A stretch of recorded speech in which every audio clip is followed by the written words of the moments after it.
dear futurists, design leaders and creatives around the world. I'm Katrina, co-founder of Future London Academy. Today we have a special episode of our podcast. I have two very special guests here, Danny and Charl from Love and Money. Hello, Danny and Charl. Hi, hello, how you doing? Very good, very good. Great. And the reason why today's episode is very special is because it's a special case study episode where we not only go in depth into the case studies of Love and Money as a creative agency, or rather brand technology agency, and we'll talk about that in a second. We'll go behind the process, behind the scenes of how they create wonderful, fantastic projects, but also we'll talk about the business side of design because we have the founder of Love and Money here, Mr. Charl, and for any design or creative agency owners out there, this will be especially useful episode for all of you because we'll interrogate Charl about all the things, how to grow a business and what especially happened in the past year to give this extra boost for the growth of the company. So yeah, there will be a lot of helpful business advice as well as a lot of creative inspiration and just fun. So let's begin. Well, I would love to start with a bit of a backstory of you, Charl, because the reason why we're here today is because one day you decided that there needs to be an agency that does exactly what you do right now. Yeah. And I loved about your story that you came from a branding creative industry and kind of realized that there is this gap in the market where specifically digital branding is not kind of seen as and thought as well or thought through as well. Yeah. So tell more about that and how did it all come about? Yeah, I mean, this was like 11, 12 years ago now. I thought there was a bit of a gap between how much time and energy we would spend on strategy or creative direction. We had like a team of 5 or 6 writers, we had 3D animators, the whole kind of lot, and then no digital kind of capacity whatsoever. I thought that was strange because even back then, you know, the main place, sort of first point of contact and where you would spend a lot of time with a brand would be online. And so I jumped at it sort of 11, 12 years ago thinking, shit, this window is going to close and we need to kind of, you know, get our stake in the ground. I can so relate to what you're saying about the kind of the traditional branding industry not putting enough of effort and thought into the digital branding, while majority of things that we see around us are kind of digital first. So tell us a bit more, and that's maybe where Danny comes in because Danny is a creative director. It's this fantastic enterprise. So tell us a bit more about the process behind how you think about branding for digital first and why is it different from, I suppose, maybe more traditional approach to branding? Yeah, well, great question. I was thinking when you were talking then just about how much the technology for how we actually create these brands has changed in that 10 or 12 years. Yeah, that's true. Back when, so I graduated at the same time as Charl, and I also worked at a large branding agency the first couple of years of my career. And back then we were opening InDesign files and, you know, closing them a few hours later and logging off. And if you think about the way that we create and build brands now, it is insanely collaborative. It's a completely different set of technology that we're using. And I think what Love and Money did back then is sort of intuited that would be the way that this would be happening. It would be a much more collaborative process, not just for creative teams, but also for clients as well. And so a lot of the way that we work when we're building brands, and then we've got this term which is hyper collaborative, right? So we are, you know, we've got processes and ways of working that help us collaborate together as a team more effectively, but also ways to invite the client in so that they not only can contribute, but they can build the brand and feel a sense of ownership as well. So that when we get to the big, you know, to the brand expression, to the idea, to the meme, they feel a sense of ownership and they're connected to the work as well. So build on that, when you talk about sort of what's the difference about thinking about this kind of digital first, I think it takes it away from like the hypothetical and into the, you know, the slightly less glamorous world of the real, right? Like this was the thing that was always a bit depressing on working at these kind of big agencies, is that you would come up with these like wonderful ideas and, you know, and you do these kind of great expressions of like, here's what it looks like on a billboard, and, you know, you put together a big, beautiful style guide, and then you'd sort of hand it over to the client. You know, you don't really kind of get to stick around and see that work in the real world. With digital, you don't have an option. You've got to be there kind of looking at qualitative and quantitative data. And I mean, if you ever want a humbling experience, build a website and then like watch your mum use it. And, you know, and she's sort of like, and you're like, no, you need to, so you're watching as these ideas, these hypotheses that you have just don't survive contact with reality. And so a lot of our process, and I guess a lot of those tools that you're talking about that have kind of evolved over the last kind of decade or so, they've been built with that reality in mind, as opposed to this sort of like, have a nice fancy idea and then recede into the shadows. So let's dive deeper into that, tools and process and everything. And first, I actually love how you describe your agency as always beta, specifically because you believe that brands do evolve, and especially in digital, they definitely have a lot of their own personality as soon as they start moving into the tech world. So tell us a little bit more about the process, maybe from the beginning. What are the principles or philosophies or anything else that helps you at the very beginning of the stage to start thinking digital first, and then we get to the end stage, which is a bit more interesting. Right. But let's start from the beginning. Yeah, so it kind of, the way we work, we have a lot of terms that kind of fly around. You know, we're an agency, we have proprietary process terms, of course. But it really comes back to kind of like goal setting, creating an idea that people will share, and I think that's really, really kind of central to how we think about this. Creating tools that clients can use, and then there's always beta thing of like constant kind of iteration and feedback. So you're going to say something. So I just thought maybe how about we take an example of one of the maybe recent projects that you've done, and we can show how that actually evolves through the process. Sure. I don't know if Danny want to pick any brand that you maybe recently worked with. Start with the initial Euphemia engagements. Yeah, I think that probably makes sense. So what sort of made you like the goal setting sort of stuff up front? Yeah, so I mean, as Charl said, in terms of the process, we have a lot of these workshops that we use. So we have a way of uncovering the elements and the environment that the client's operating in. They're a lot of fun. They're kind of like, we often say they're kind of like dorky feeling exercises that are intended to feel lighthearted and easy, but actually are a really quick way for us to get into the depth of like challenges that the client's facing. We have like a process of synthesizing that stuff. So after we do all these exercises, we can basically turn those into artifacts that we can use to set goals and create objectives for clients. And we're also listening as we go through this, as we're uncovering all this information, what are like some interesting kind of creative avenues that we start to explore. So as we're going through and surfacing these things, we're kind of having a great time, to be honest, with the clients. Yeah. It's a really fun engagement, but we're also listening very hard. And the things that come out of that can be both, like I was saying, both more business-focused things and also creative nuggets. We sort of end up with, and keep me honest here, we sort of end up with a lot of material that we then synthesize into a brief for our creative team. When we let the creative team into the process, which is quite early on, again, it's to do with the way that we use technology and Figma, of course, as well. There's just cursors flying around, there's ideas kind of getting traded, but that sort of stuff can happen really, really quickly. And because we take the time to listen and engage with clients and to set those goals, we can also be attaching those creative decisions that we're making back towards the goals that we're trying to. Right. So exactly. So with Euphemia, this was a family office of like one of Australia's kind of most successful kind of tech entrepreneurs. So he was releasing a family office, or like, you know, he was debuting his kind of family office to the world. We go in, we try and set up these kind of dorky feelings-based exercises so that we can figure out what's important, what are the ideas that we kind of want to communicate, and what are the goals, you know, what's really kind of important to them here.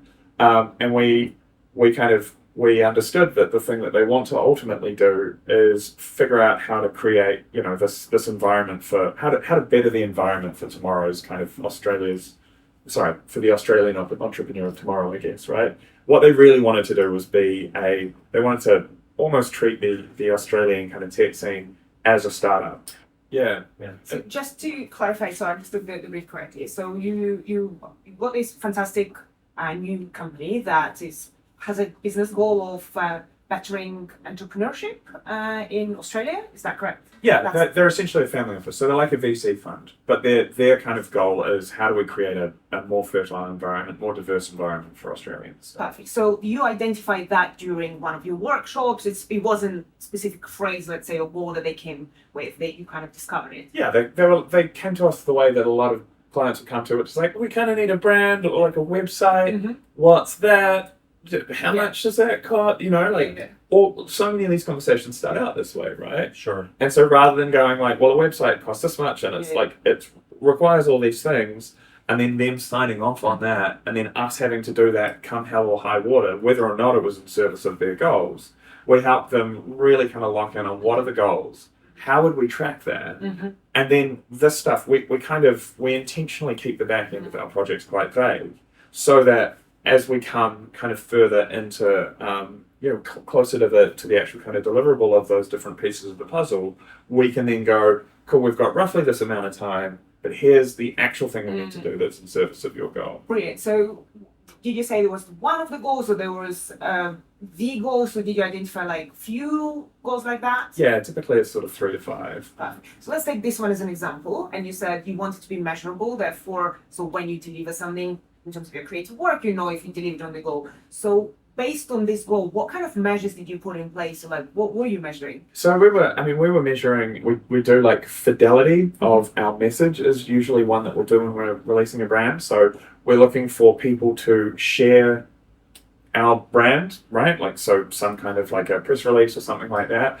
But then, so you can do some kind of like comp metrics on that, how many shares and how many eyeballs and all that sort of stuff. But then qualitatively, how close was the messaging to what we actually intended it to be, right? Everyone interprets these ideas in their own way. We figure we're doing our job well when the thing that you share, if I tell you something, is close to what I shared. So we looked at some of those kind of qualitative metrics as well. Traffic to the site, those sorts of things too. Yeah. Let's go back to this process, because I love to see the full picture. Sure. I think it's so fascinating how you work, and especially how many different elements you said you pull together, because you have all these different internal teams. So in terms of you identify the goals, you run these workshops. How long does this stage, first of all, usually take, like for you to identify, to get to the point where you happy? Oh, we can do that so quickly. This is another thing. We optimize for getting our first our ideas out there really quickly. We don't do like 3 routes. The thing that we don't do is like take a brief, run off into the hills, come back 3 months later and have like 3 different kind of options, and then get really upset when the client chooses like some Frankenstein of 2 and 3. Mm-hmm. We just don't really do that. We invite our clients into the documents. They've got access to Figma, to Slack, the whole thing. The idea being that they can see the very, very early ideas that we have initially, and then we all kind of like hone in on an idea much quicker. The idea there is that the sooner you can kind of share the kernel of an idea, the less personally motivated you are to see that idea succeed, right? So we sort of figure the sooner we can get those ideas together, and we're talking days here, not months. And the sooner we can get our clients kind of involved in that, the more we can be a little bit more objective about it. Love it. And I feel like, again, this is such an important part of the process. I totally agree that the better this part is, the easier the rest of the engagement with any client is, because you aligned on what the outcome should be and not what kind of you think they want and they think they want, because that's usually the cause for trouble. First of all, was it easy with this client, with any other clients, to convince them at the very beginning that, look, you might not need a website. Let's first decide what kind of goals you actually have before we dive into all the deliverables that you want. Yeah, so I mean, these guys were probably easier than most because Dom is a tech founder who's been building products for a long time. So they were pretty amenable to this. What we usually do is we'll say, all right, cool. We know very specifically what you need here. We've done this 1,000 times. We can be really kind of fixed scope about this section.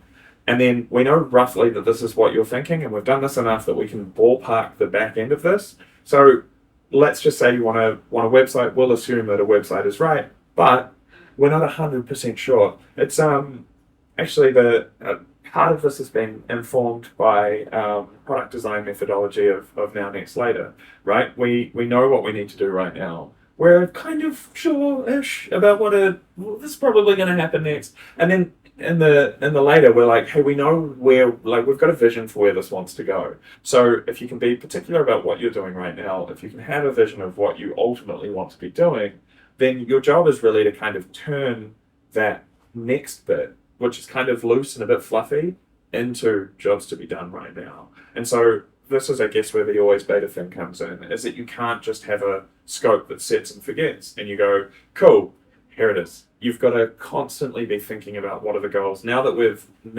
done what we've done and we've learned what we've learned, what does this change about the next step? And I think I completely agree. And it's also interesting how creative can support with that stuff too. 100%. For instance, in terms of process, like to your question earlier, we have this thing called a next mini sprint where we'll devote maybe 45 minutes, so a very short sprint, to thinking about how we can bring some of those next objectives to life.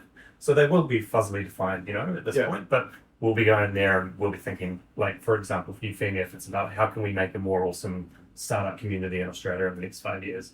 So the whole team will get together and we'll spend 45 minutes just imagining wild, crazy ideas of how that might happen.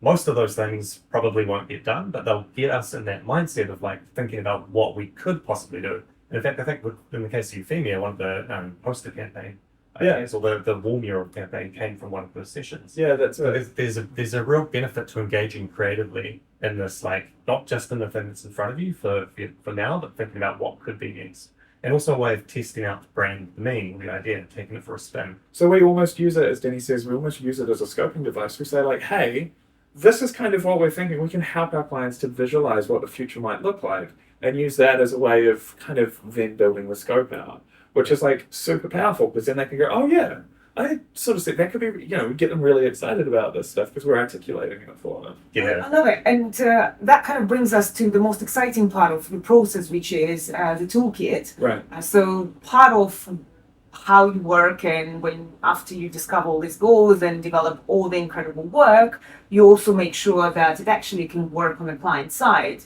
So you developed the toolkit. So tell us more about it. What is it and how does it help specifically for digital brands? So what we looked at is, rather than kind of avoiding, sticking our heads in the sand with this whole like clients ruin our brands problem, which most creative studios kind of have at some point. I did this beautiful thing and then you ruined it. We looked at how we might solve that problem, and how we might kind of take this level of collaboration that we think is really important to the creative process and extend it out beyond that, not just that first project, but even our kind of our lifespan or the time that we spend with the client. We started looking at sort of tools that kind of made it easier to be right than wrong when dealing with your brand. Right? If you think of a style guide, it's basically a policeman, right? It just wanders around saying like, you can't do that. No, you shouldn't do this. This is wrong. Don't skew the logo 37.5 degrees and like anyone's going around doing that. I don't know. So what we looked at instead is like, how can this be a set of tools that clients can use to execute our kind of hypotheses on what the brand should be? When we're creating a brand, we're creating a system, we're creating almost like a technology, right? It's a way of kind of like solving problems that might kind of come up. And so if we can kind of give that to our clients, we can watch them use the thing. And then our job, but like rolling out every little kind of piece and like making that this like frictiony kind of long protracted process. But like, hey, why don't you take the tools and then you can engage us to tell us like, hey, this is working, this isn't. We understand this, we don't understand that. This is a new challenge that we actually haven't thought about. And so our role becomes much more kind of consultative, kind of ongoing, which is just a way more kind of interesting. So essentially, Toolkit is a platform where all the different elements of your brand or your client's brand live, and they can combine them and create things from them themselves through the platform. It's a platform, not a uniform. Exactly. We have this thought of like, your brand looks great, can you use it? We want to create things, we want to create work that works, and that means creating brands that clients can use. And so, you've got to not be the gatekeeper. It's meaningless if the work doesn't show up in the world and have the impact that you want it to. Yeah, you want to be able to tell your mum that like, I did that, or like, we did the thing that did that, Sure. That's my brand. Yeah, so in the case of Euphemia, they had a toolkit. I mean, obviously they have the Euphemia website, they have the Euphemia toolkit, which is on its own domain, which is versioned and continuously updating. So if we needed to update anything from, technical elements of the brand, that would be updated there. They can find the description of their essence and purpose. They can, if they need to make a new campaign, they can go there and access their social media templates and create assets themselves. Soon we're going to have goals and couple goals incorporated into the platform. Yeah, it keeps the brand alive, effectively. It's a living, breathing versionable, active brand document. Well, I think you definitely uncovered such a real pain for a lot of brands and a lot of internal marketing teams where, again, you're very excited about this free brand. You might collaborate with one of the top creative agencies and they do brilliant, exquisite work that everyone is excited about. But then when it comes to actually using it, it becomes a challenge and you don't know you don't have all the elements that you need, or you don't necessarily know how they would work in different environments that you have, and specifically when it cascades down to the finance team that needs to put a logo on a folder or something, then they could care less about everything else that has been done beforehand. Right. Then giving them the very simple set of tools that they can still do their job decently without understanding the complexity of what brands and branding is. I think it's a genius idea. So well done on uncovering that, and it's definitely something really, really exciting.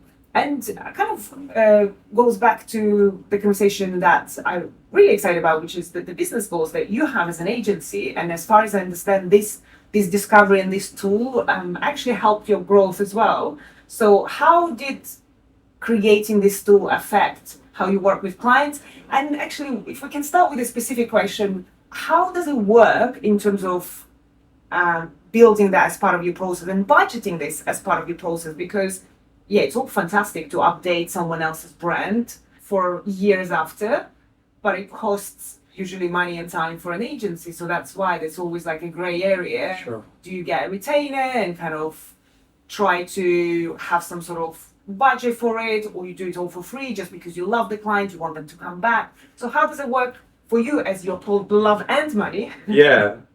So the business model, in its kind of most broader, simplest sort of sense, is how do we make money by applying what we love and what we know.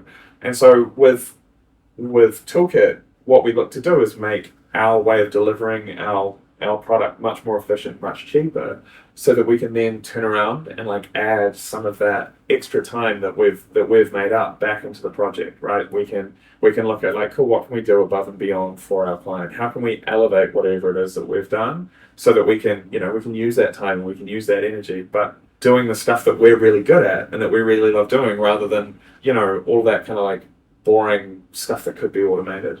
And just to bring it even more down to earth, so when you budget for the project, as you said, like you try not to kind of stick to specific deliverables, you keep the brief open, and after the discovery, you kind of decide that there will be a website and there will be a toolkit potentially. So toolkit is budgeted as a separate kind of, I suppose, asset or separate part of the project. And I assume that the client agrees with the fees and everything. And then after it's delivered, so the day, okay, here's your brand, here's your toolkit, well done, okay, now it's on you. Yeah. After that point, do you still stay on the retainer? It's just easier for you to manage because you actually don't need to create stuff. You just use your own toolkit or update your own toolkit, or you leave client completely until they come back to you and ask to change something. Yeah, so part of always beta is that like we know the best work we can do is with ongoing relationships, right? And it's just also like purely from a business development point of view, rebuilding your pipeline or rebuilding your revenue every single year with new clients is like an incredibly bad business model. It just doesn't.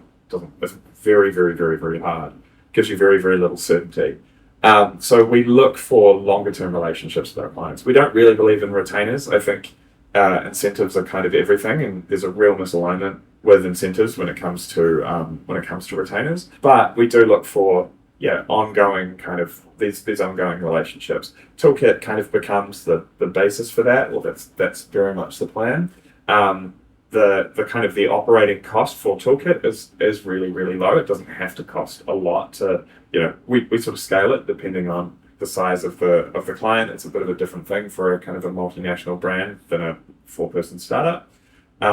But there's a service fee there. And what we're just constantly looking for are like, cool, what are your next quarter's goals? How can we help? What are you looking at this year, and where can we kind of jump in? Yeah, and I think I agree. And I think also there's enough flexibility built into the toolkit that the client can do their own updates to a degree, right? So like, let's say, to use an example, the client's done a new campaign, there's new art direction style that they're playing with. They'll have access to the CMS and the toolkit so they can actually update that sort of thing. So they're not needing to come to us and say, hey, like we need to update this image or that image. Like there's enough autonomy built in, and obviously they'll be engaged in it themselves that they can take that kind of agency. That's it. Love it. And I have one last question on the toolkit part, because again, a part of it also, one of the features of it is that you can measure different things and you have a lot of data in it, which is the beauty of doing anything in digital, that you do have a bit more of an understanding where things go. So what kind of things do you measure there? And going back to the beginning of our conversation about client goals and everything else, so what metrics do you have in that toolkit that the client themselves can look at and kind of understand more if they're achieving their goals? Honestly, it sounds really, really simple. The big one is just usage. How often are people using this thing, right? How often are people checking in on, what your values or your principles kind of are? Who's using this and where and when? And like even that alone makes a huge difference. I mean, we do like heat mapping across this thing, so we can see like where people are most confused about the brand. And then we do a lot of kind of qualitative check-ins as well. Which bits aren't you understanding? Just even checking in with people is huge. Yeah. And how did it facilitate your creation of a new asset that was outside the scope of engagement with us? Love it. Which leads us to another interesting conversation about business, because you're the founder of the agency, and what is also very unique about you that we didn't mention to our viewers or listeners is the reason why we're actually here, and the reason why we know each other, because you actually studied at our Design Leaders program at Future London Academy last year, which was incredible, which is our kind of version or alternative to an MBA, which is 1 year long and attracts all amazing leaders and creative people from around the world, and you're one of the lucky 30 in the room with other brilliant leaders. And part of why people come to this program is also to grow their agencies, to grow their businesses. And I'm very happy to see that your agency did grow and did have positive results. So I would love to unpack some of the things that maybe happened to you and your company in the past year, from the business perspective and from the leadership perspective. So what would you say contributed to this success or growth? Maybe the top 3 or 5 things do you think impacted? Because I think everyone wants to grow in an agency, specifically people who are watching us. They're like, how can I implement something that will take us to the next level? Yeah, I mean, so much of it comes from letting go, to be totally honest. When you start a creative agency, I mean, as a designer, as a strategist, as a copywriter, when you start something, I don't think it's a coincidence that a lot of people put their name on the door, right? When you start something, you want to kind of do the work, and you want to kind of work in your way, and kind of almost from day one, you're fighting that. If you want to scale something, it can't all be about you. You're definitionally looking for something that is bigger than yourself. And so getting out of the way of everybody else is like, it's the hardest thing to do, and it's the most important thing to do. And to do it, I think, in the right way, which I'm not suggesting that I have or we have, but, some things are working. Figuring out how to remove yourself from the center of everything. And so, figuring out ways to make it bigger than you, to step away and step aside and put people that you kind of trust into those positions that you really, you designed this for you, it's a real challenge. So a big part of last year was really strongly establishing like a leadership team and really kind of trusting those people with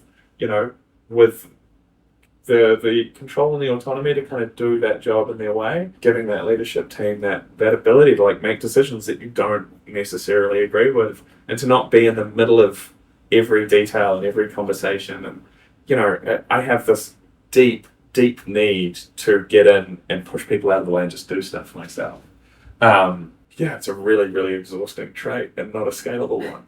I could not agree more, and I think this is especially in the creative industry, because I think creative founders mainly driven by, I think creatives in general, driven by the ego and by like, because they love creating things, and that's why we create agencies, that's why we create companies. So removing yourself from the creation part is the hardest. I would love to hear Danny's kind of part of this story, because I think it's one thing as a leader to say, you know what, now you're in charge, I'm out, you now make all the decisions. How did this transition go, and what would you say you observed again in the past year in this transition that was different from maybe how you operated before? Great question. So when I joined LAM, I'd been in-house at the place for a year. And I said to Charl, I'm so excited to go back into an agency. And he's like, we're not an agency, we're a learning organization. And I thought it was just so, I mean, obviously we're an agency, but like, it's just, there's this real culture of learning that imbues everything that we do, right? So, failure is a necessary part of the business, and like people obviously, like, especially when you're doing the innovative creative things, mistakes will be made, but there's always a desire to learn from those things and to grow. And I think with that underpinning culture of the agency, honestly, like, my job feels easy. Not easy, but it's so much easier to have that culture of learning and growth and development. And essentially, I think what I've found is that that's attracted a group of people who are just curious, creative, and sort of self-motivated and self-disciplined. And when you have that and a desire to create amazing work, I guess the responsibility that could have otherwise felt daunting has felt like really exciting, challenging at times as well. But I think the culture that Charl's enabled to grow supports the whole thing.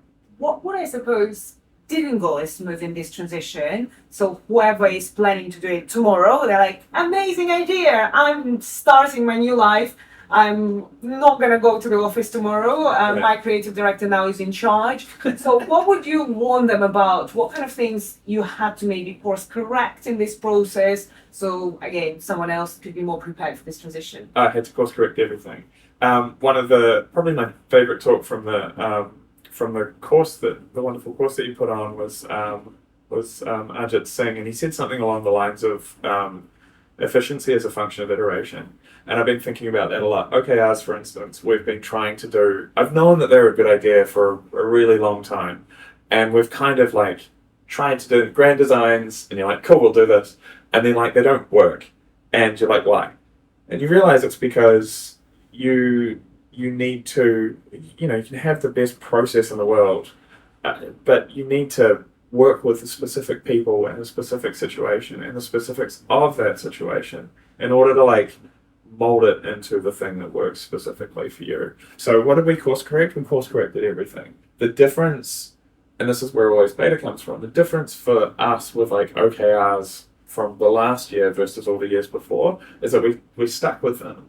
And we honestly engaged with them. We did it in the simplest possible way that we could first, and we've built on it. Every quarter we will come back with just a slight kind of tweak to it, which is like an improvement on it, which has been really, really cool, right? Like we've kind of, and you can start to see how those gears sort of start turning, and you start getting that kind of traction on it. And for anyone who doesn't know what OKR is objective and key result. It's a method of, I suppose, goal setting or setting some metrics internally or externally that again kind of can drive growth and you can align on.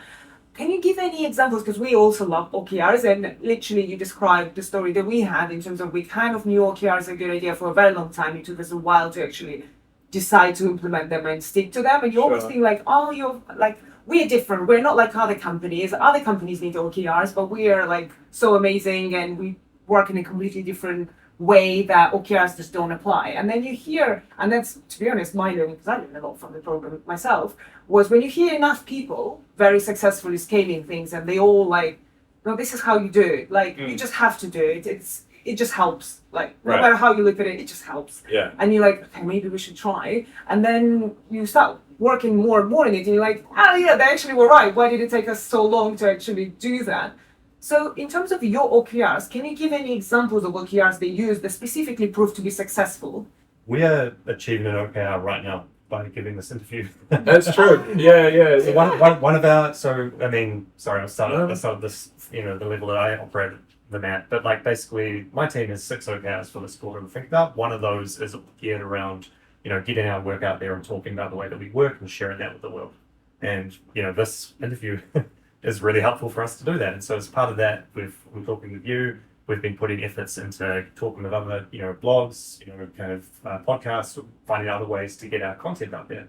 And so because that's a really clear goal, it enables us to Can find... I just say it's hilarious. Our OKRs actually do more podcasts and interviews, so yay! Nailed. But what's also interesting is that, like, because we knew that we were going to start doing this more, last quarter, one of our OKRs was to gather together our case studies and just improve our case study process, which we've actually now built into the building of the project. So again, part of our internal toolkit is how are we going to start talking about this at the different kind of stages, like when we're in WIT, once we're doing like a full case study, how we would send this to somewhere like the brand identity or whatever. So your team spent, part of last quarter really just kind of collating that stuff, how we talk about it, etc. And so it's just a way of kind of like, we all know that there are like good ideas out there. They're like, oh, we should go do a talk, or like, yeah, we should get our new website up or whatever. They're just such feckless kind of like thoughts. What we try and do with OKRs is just to organize those into something of a sequence. Yeah. Just make it easy to follow those things that you should be probably doing. Give me another example of an OKR that you have. Last quarter was focused on profitability. So one thing that we do with our OKRs that has made it really work for us is, rather than setting like a bunch of like disparate OKRs, we do the real hardcore Russian nesting doll version. So we will set one objective for the agency. That's my objective. That then rolls down to now 6 objectives, so 5 for each of the other directors within the business, which ladder up to me achieving. So my key results are the objectives for the directors, and then their key results are the objectives for their staff. So last quarter was all about delivering profit, and we looked at what was back then 4 different elements of the business and how they would all sort of serve to make us a more profitable organization. Actually, this was, I think I said, like, this was a goal that I set at FLA, and I said to the rest of the cohort, like, please keep me honest on this. And so everything was looking at how net profitability would kind of run throughout the agency. So with the partnerships team, it was how we find bigger clients and justify a higher price point, a higher rate card. For our delivery team, it was like how we achieve project profitability through efficiency. For Danny's team, it was all about how we justify all of this by doing better work and talking about it more. And then with Dev, we really needed to figure out, we've always been super profitable within our design side of the business. We were never profitable with the dev side of the business. So we were always kind of like, we had these great big budgets, but we would wind up not being as profitable in that section. So we looked at like rebuilding the dev team process, so that each part of the business was much more profitable. Love it. I mean, your name kind of suggests that profit will be part of the objective. So that was very interesting to hear how you separated this objective of obviously being more profitable into operational efficiency, into driving more revenue, into kind of all these different aspects. OKR is a great example of how to grow a company, how to measure your growth as well. Any other lessons, business lessons, leadership lessons that you implemented in the past year, again, that helped you on this trajectory? I mean, again, taking that product design approach, this like now, next, later, to our goal setting internally, taking like the way that we would build a digital product and just scaling that up to client relationships and the way that we do business has been another really huge one. And being honest about what is ahead of you and what you know and what you don't is a really kind of hard and important part of that. So I think that NNL kind of framework gave us a really nice baseline to think about, what do we tackle that is directly in front of us and how does that relate to the bigger picture? So whereas before I would have set out, either had no plan at all or set out a very detailed plan that went into the, on March 25th, 2027, we'll do X and you'll have like this ticket to handle. Instead, it's like, cool, like here's a big kind of 5-year vision. Here's what that looks like in 3 years. Here's what we're going to do this year, very broadly, to think about this. And then here's how that turns into this quarter's OKRs. And so now every single quarter we do what we call the quarterly, where I will like restate the vision, what we're all doing here, what the purpose of the agency is, what our values are, all that stuff that we sell to other people. And then we'll turn that into, we'll review like, well, what is the 5-year plan, the 3-year plan, how that actually kind of cashes out.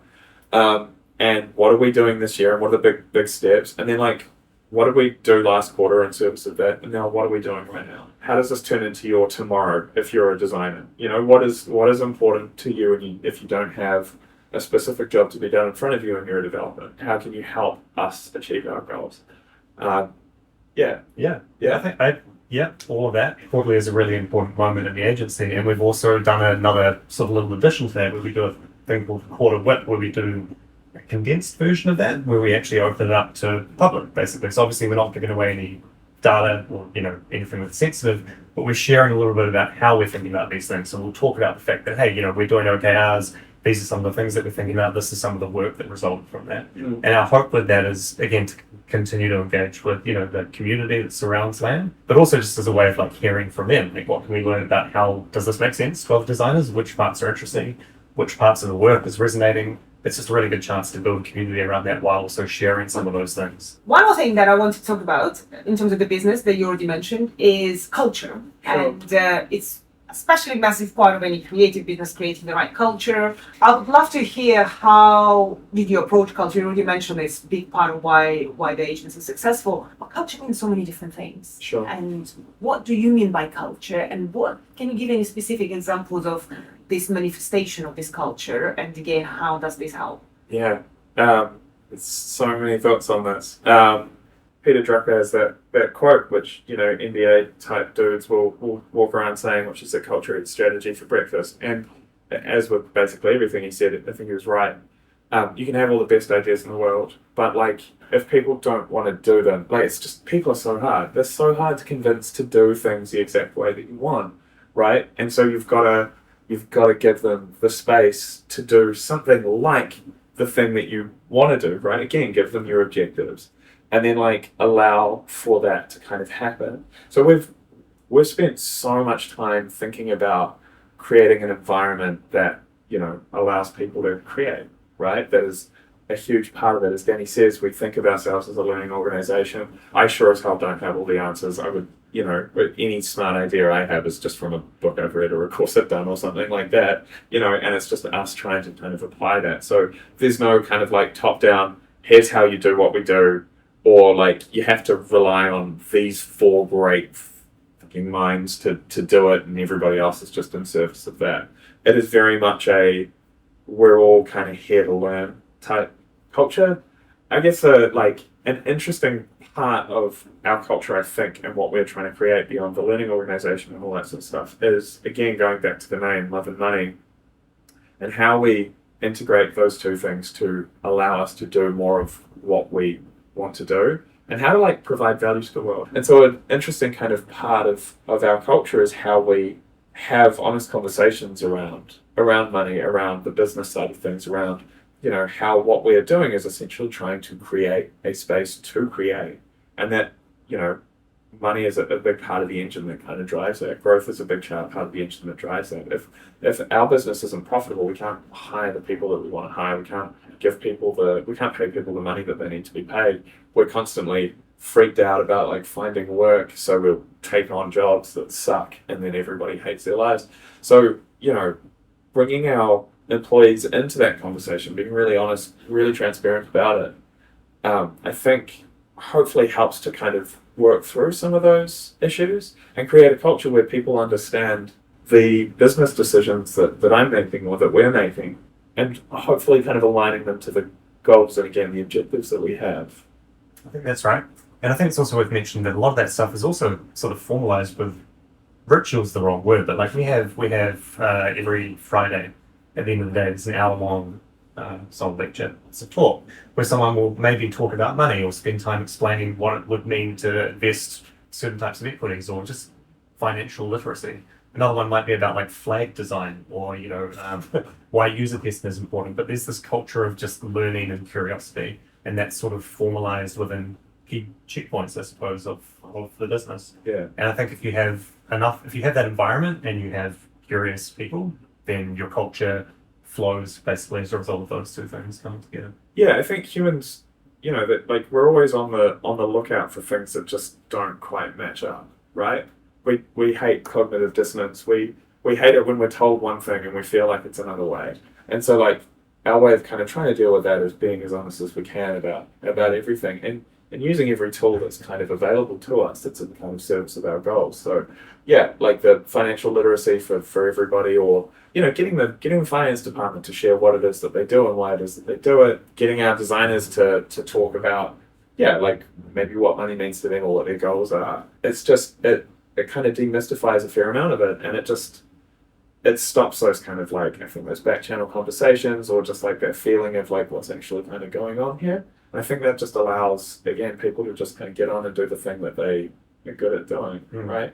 This is such a great example of, again, great, I suppose, vision and mission and kind of strategy behind it, where clearly, I don't know if it was intentionally how you articulate, but what I'm hearing is obviously the name is Love and Money, and you're very much transparent about money internally, which kind of creates that very clear vision that this is why we exist, to create this fantastic work, but we can only do it if we are profitable, and if we do all these other things that make company profitable.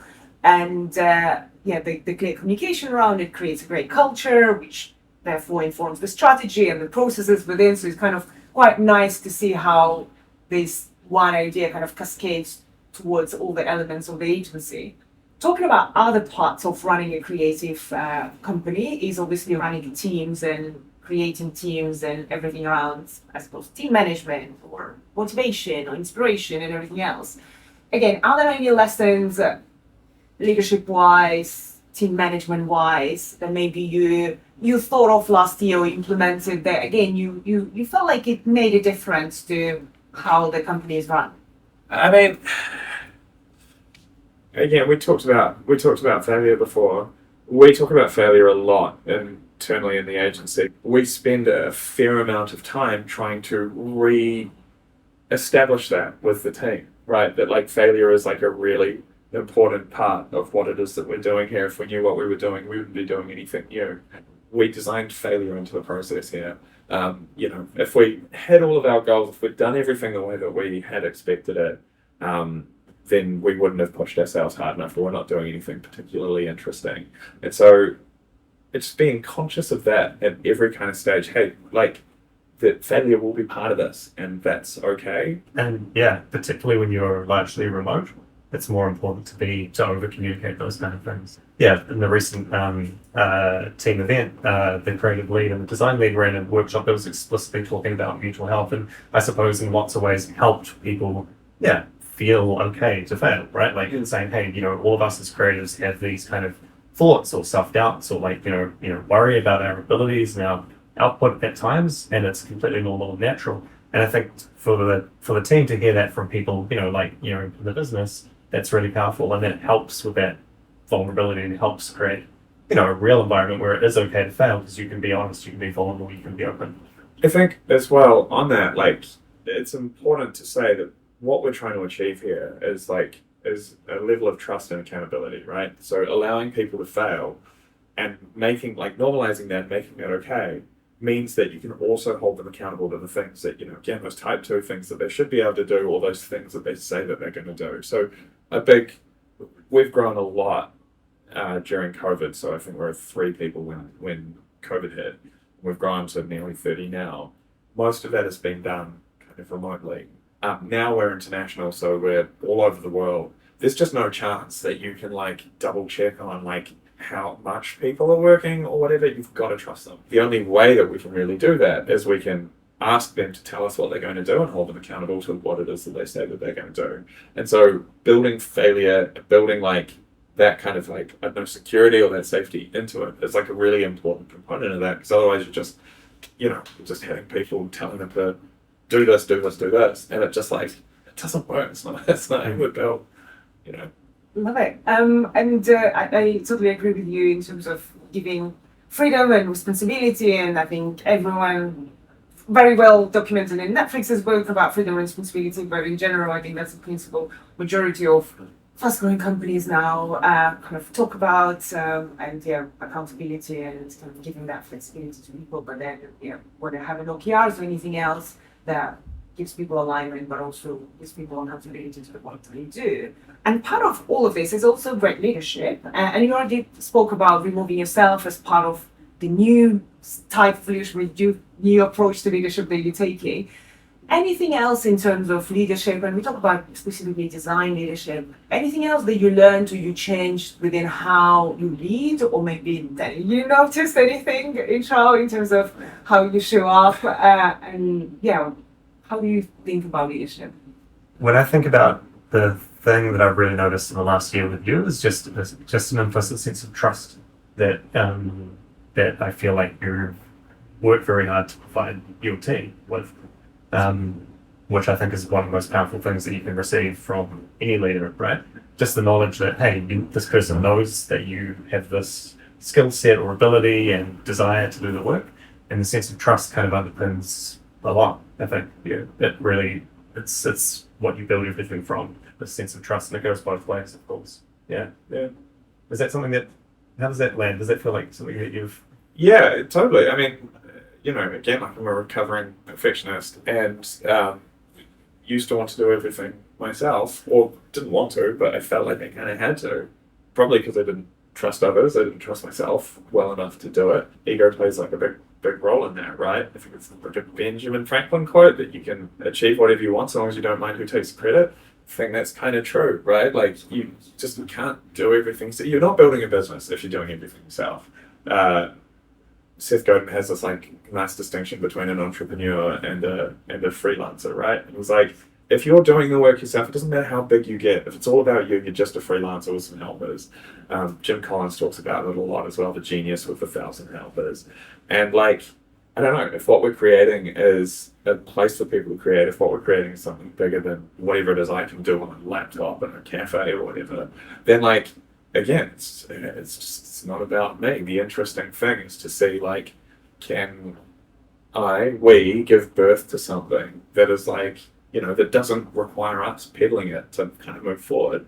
And like that is a trust-based exercise for sure. I love that this is kind of the insight about leadership that we discussed, because I think there is such a big misconception around leadership that leader is the one who is there and leads and at the top or whatever, at the front and all of that. And I think it creates such it becomes hard for whoever is in this leadership position, as well as hard for everyone else. It just doesn't make sense. It's not scalable, it's not sustainable. What's funny is that humans need to keep relearning this, right? Like I've gone back and reread like a lot of these like Peter Drucker and Jim Collins, and like a lot of these like old kind of late 20th century or late mid 20th century management books, and like it's the same thing they were saying. It's not all about you. It's like the best leaders are not those type A leaders who are like putting their name on everything and shit and commanding great results or whatever. A lot of those people that do achieve those things, when they step down, the whole thing kind of falls apart. So like, again, you're developing a cult personality. It's not great leadership. It's just, I don't know, it's just kind of a PR exercise, right? So yeah, I strongly believe, and again, not my idea, if you want to create something great, like it's about the people that you do it with. It's about the system that you create or the space that you create. That is the important thing. I've always been a designer and a strategist. I feel like the thing I'm designing is like a system. Once again, it's just like rather than typography and color and art direction, it's finance, it's management, it's goal setting. We just apply that same kind of creative thought to birthing something else.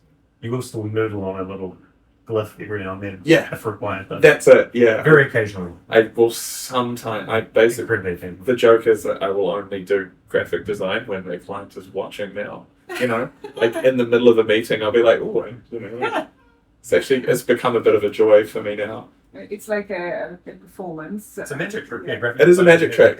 Yeah. Oh, you mean this? Yeah. I suppose we're going towards the end of our lovely conversation here, and I mean, to be fair, we could have chatted for another 5 hours, which is always a good sign.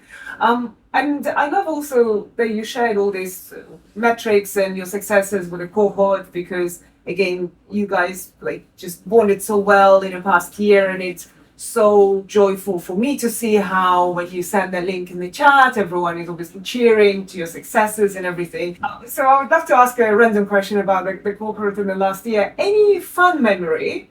Is anything random? Anything that maybe someone watching they'll smile, remembering that moment with the cohort that you met. Yeah, I think a real big standout moment for me was we all went and got pizza in San Francisco, and we all went around and like just had one of those like super wholesome moments about like what was kind of special about like where we were and the people we were with and whatnot. And I remember the thing for me was that I think later on in life, you have fewer and fewer situations where you meet a group of people together and you all join at the same time. You'll join an organization which is like a group of people and whatnot, but there's already like established hierarchies, and there's like, there's a picking order and a thing, and you're just kind of sliding on to someone else's blob. Whereas like, I don't know, when you turn up at university or school, the different schools that you go to and whatnot, it's like, oh, we're all here together. And so you like meet everybody at the same time, and it becomes much more organic. And I think that was a really kind of special moment for me. And I think what has been really cool about this, and what I would encourage anybody to kind of do, is to look for those groups of people that are going through something similar to what we all had like some relatively analogous kind of life experience or whatever. You chose the group really, really well. One thing I often hear about people in my position is that like it's quite a lonely thing. It's or even if you're just like a bunch of people's boss, it's a lonely thing because you're around people all the time, but you can't talk to them in the same way. Like I know that like as well as I get on with so many of my staff, like there's like I'm always going to be like their boss. So I'm always like a bit of a dick. Like there's something. There's a gap there. It's hard. So finding people that are like I make a lot of effort. I make a lot of time to try and connect with people that are at that level or going through something like I'm going through, and like offer advice or thoughts or just the ability to like talk, because I know how important it is for me to be able to ask that. So yeah, I think that's such a powerful thing that you guys did. I know that was super, super valuable to everybody else. And yeah, I would just so highly recommend it's like we're not competitors. Do you know what I mean? Like we're all kind of doing the same thing. Reach out to those people who are doing something similar to you and just ask them, hey, am I fucking up? This is brilliant to hear, and it brings me so much joy. And I think we love talking about how the mission of Futureland Academy is to connect creative communities around the world and give them knowledge and inspiration to make the world better. And listening to your story today, first of all, how you connect people and how you are now connecting to people, and that just brings me just very warm feelings knowing that you built something very special, but also now that you take this knowledge and you take this experience to wherever you go and actually build great things there where you genuinely care, not just about making money. Money is partially there, but making an impact, doing something good, actually thinking why you're doing what you're doing, creating a great environment for people around you who again have their lives and kind of can thrive and be happy and passionate about the work that they do. I think this is so incredible, and yeah, it just brings me so much joy to hear. And I'm so glad that again, this is just the beginning of your journey. There are so many more things ahead of you, and now you have also the whole group of people, group of design leaders that are on the same journey for all of them. It's also potentially just the beginning. So thank you for being part of it, and thank you for coming today to share your stories and successes and insights, because I feel like it's so important for the creative community to hear what goes behind the scenes. We all see the great work, we see the results, we see the shiny awards and publications, but there is so much work that goes behind it, and it's very rare we can honestly sit with founders, with creative directors, and actually go behind the scenes and talk about it. So thank you for bringing your insights, and you've been so generous. Oh no, it's a real joy. I mean, again, like we want to be as open about this stuff as we can. We want to share those failures as much as those successes, because that's where we learn. Our successes only come from our fuck ups. And that's what keeps it interesting for us. Totally. Just very selfishly, it's so interesting to be part of this dialogue. And so, we're very, very glad to be here. Thank you. Yeah, thank you. Well, thank you, and thanks all viewers, listeners, wherever you are. Thanks for listening to the end. If you want to know more about Love and Money, the URL website is loveandmoney.agency. I think it's basically that on all Instagrams and shit. fantastic. And then if you want to learn more about Future Learn Academy, now a design leaders program where Charl experience all the joys of the business side of design, go to bauhaus.futurelondonacademy.co.uk. We'll have links in the show notes. But thank you so much for listening, and until next time. Thank you.